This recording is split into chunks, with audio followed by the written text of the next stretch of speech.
I just want to talk about faith for a minute, particularly the idea of blind faith, which I think is a really telling term actually, because I usually think of faith as belief without evidence, and belief is submitting to the authority of some kind of evidence. So there's a bit of an internal paradox in the definition actually, but I don't think it's possible to believe without evidence.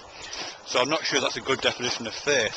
I think what the question revolves around really is what constitutes evidence.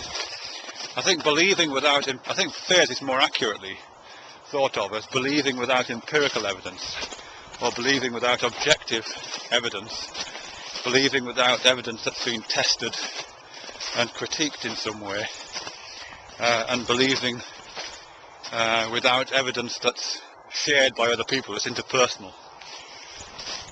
And I think because of that, I think this term blind faith makes a lot of sense.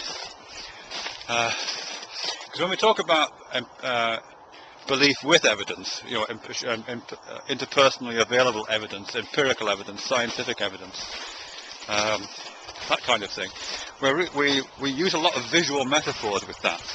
We talk as if the evidence was kind of out there in interpersonal space, just like out there in a field somewhere.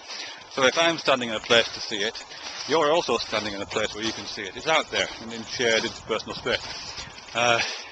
It's a visual metaphor, and we talk about it in terms of clarity. So I might say the evidence is clear, or I might say this truth is transparent, or I might say that it's a very kind of lucidly available. Or we might talk about a certain understanding of enlightenment as being the shedding of light on this space, so that the apparently visual nature of this interpersonal evidence becomes available. So we're using a lot of visual metaphors to talk about a certain kind of evidence, which is, as I say, interpersonally available, what you might call objective, what you might call empirical.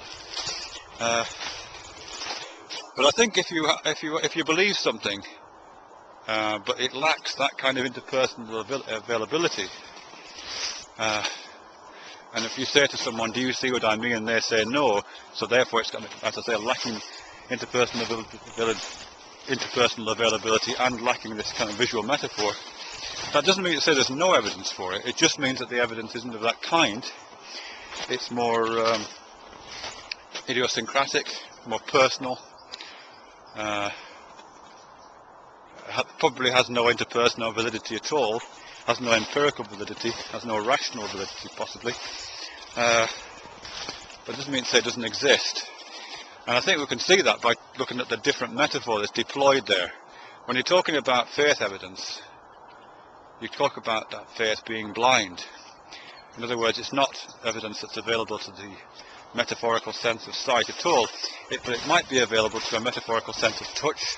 So it might say you've been touched, you might be touched by an angel, you might have a gut feeling about it, you might have insight, which is a kind of internal version of seeing, but it's not interpersonal, it's personal.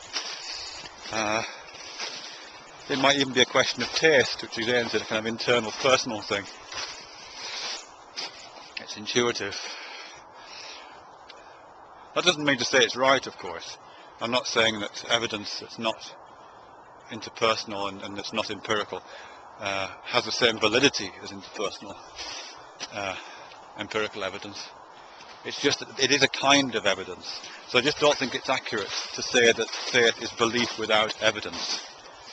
It's belief without empirical evidence that we would tend to talk about metaphorically as if it was something we could see.